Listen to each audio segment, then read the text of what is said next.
Hey everybody, John Van Dyke here for New Jersey Exposed. Today is Monday, February 22nd, 2021. Time is 12:28. Yes, Jersey time, and yes, I'm still here in Jersey. Nothing's changed. And once again, the snow is coming down in this state. I'm up to here with the snow. Why can't it just rain and melt this crap all out of here? Well, all right, anyway. All right, so we have a story here. It's a little bit dated. It comes out in 2019, and it has to do with a Miami area cop. Let me put the glasses on. And there's numerous stories out of it. I read the original story, and then I found this more updated one here. This is on Newsweek. There it is right there. And it reads as follows: Miami area cop charged with sexual abuse, kidnapping involving minor victim. Well, it involves more than one minor victim, trust me on this one. FBI agents, let me give you the date on this. This is dated 12/14/19. FBI agents arrested a Miami area police officer Friday on charges relating to his reported sexual abuse of women and girls. Boy, isn't that a surprise? An officer abusing women and girls? We don't hear about that too often, do we, people? Hialeah Police Department Sergeant Jesus Manuel Menical Jr., 32, faces a 2-count indictment on federal charges of deprivation of rights. He could be sentenced to life imprisonment if convicted on the first count. In response to a request for comment, Michael Greco, Menical's lawyer, provided Newsweek with the following statement dated Friday. It's day one. I am simply happy we were able to swiftly secure his release today. He still sits not guilty in the eyes of the law. That doesn't mean he didn't do it. That just means in the eyes of the law, he's not able to be proven guilty. And we look forward to learning more about the government's case in the upcoming weeks. The indictment pertains to 2 alleged encounters occurring while Menical was acting in his official capacity. The first charge, stemming from a June 2015 incident, involved Menical allegedly forcing a woman, identified as Victim 1, to remove her pants and underwear, unlawfully detaining her and threatening her with a weapon. The second charge, stemming from an early 2015 incident, included allegations that Menical forced another woman, identified as Victim 2, to touch his genitals. A state investigation into the accusations made against Menical was scrutinized by the Miami Herald, which published a report in November detailing how Florida prosecutors and Hialeah police allegedly mishandled the case against one of their own. Well, that's another surprise, isn't it, people? They investigated themselves, and what happened? They didn't find anything wrong, did they? Police and prosecutors have defended their investigations into Menical's alleged conduct, which did not result in sustained discipline or criminal charges. Once the case was reported, Hialeah police began working hand in hand with federal authorities. Hialeah Police Department spokesman Eddie Rodriguez explained to the Herald, pending the federal grand jury results, Sergeant Menical will be disciplined as deemed appropriate. Well, we know what that means. It means nothing. The only way you discipline them is send them the hell home without pay or fire their asses. In total, the Herald reported 4 women and girls have come to law enforcement with allegations of sexual abuse against Menical. The paper identified one as Mally DaCosta, who was featured in its expose. DaCosta, 17 at the time, told investigators that Menical forced her to strip in a cameraless room, demanded sex from her, and asked her if she was a virgin. Are we going to F? Menical asked, according to allegations made in DaCosta's professional complaint against him. DaCosta said she told him she was menstruating, at that which point she was allegedly let go. After the indictment was made public, Hialeah Police Chief Sergio Valaquez, who had defended himself in his handling of the Menical case following the Herald report, announced at a press conference that Menical would be terminated for employment with the Hialeah Hialeah Police Department immediately. Representatives for the Hialeah Police did not respond to Newsweek's request for comment. They never do. They got the code of silence with them. In a press release, Miami-Dade State Attorney Catherine Fernandez Arundel said, "I am glad that the information and investigative materials we provided to the Justice Department led to the charges against Menachal. When her office first reviewed the case, we did not have sufficient evidence ethically file state sexual assault charges," Arundel said.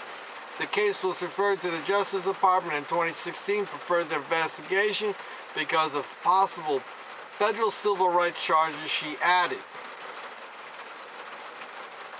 Alright, well, what else I read in the story, other articles on that, was that these women came forward to report what was going on, and essentially what it came down to was their word against his word.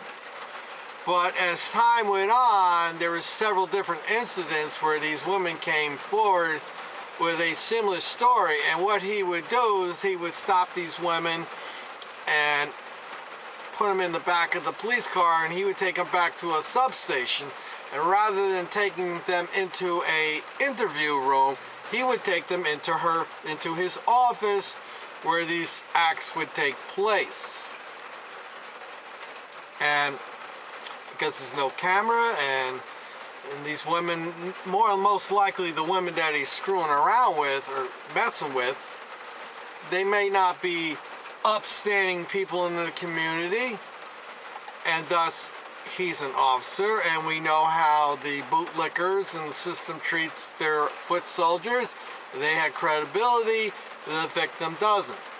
So it's just allegations, and there's no way to prove anything. So this is, in my opinion, why the initial investigations that they tried to conduct on him didn't really go anywhere. It wasn't until later on where there was women from totally different environments that came forward with the same information.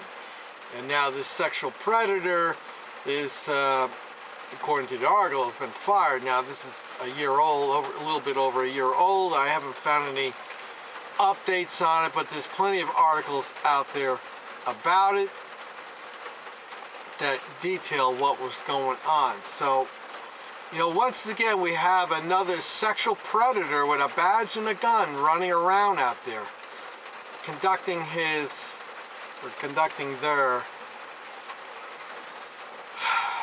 nonsense, victimizing these young girls. And it's a shame because young girls like that, 16, 17, 18, 19, they don't know what to do. They're intimidated. They're going to think that nobody believes them. And I would say to all the young women out there, always come forward.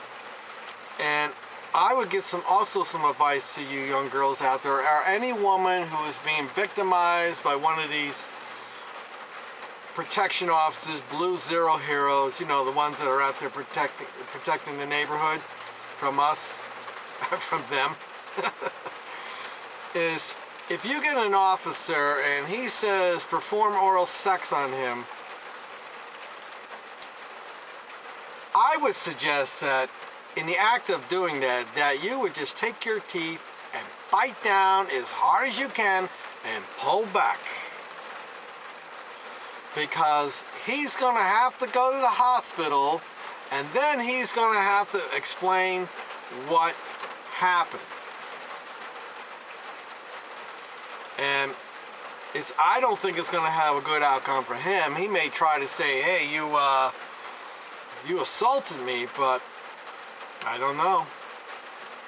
I would definitely, I wouldn't say bite it off, but I would definitely inflict some injury on it. And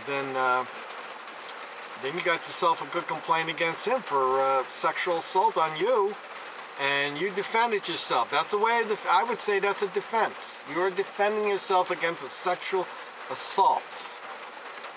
Never cooperate with these clowns that are trying to sexually victimize you.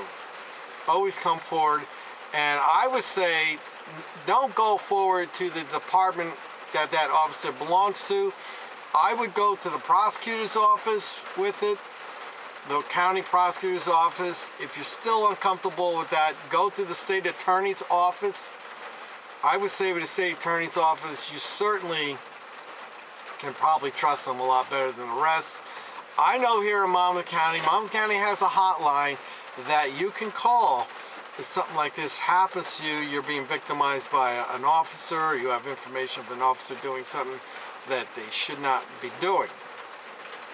But one way or the other, you have to come forward, because if he's doing it once, he's done it twice. And if enough come forward, eventually something's going to happen. It took 4 years for this cop to get relieved from his duties. But the main thing is, he's no longer, at least not in that story there, he's not. And I'll show you the picture. Well, if you've already seen it or I show it to you, this guy's got muscles out like this and tattoos, and you know, he's a real jarhead as far as I'm concerned, a musclehead. He's a clown. He's exactly what you don't want on a police department. One of these big meatheads with the muscles. Because there's only one way they resolve problems, and that's through violence. And as you can see from the article, he was violent. He resorted to violence. Okay, so I will post this article. I'll look for the other articles that I read about it, and you can look at it for yourself and make your own determination. Let me know what you think in the comments section. Till next time, people. You know, a lot of my brothers are dead or gone, but they've been hanging on the block a little too long. What can I say? I hope they live to see a brighter day. And the ones that are doing fine, God bless you, 'cause you're doing fine. At the end of the day,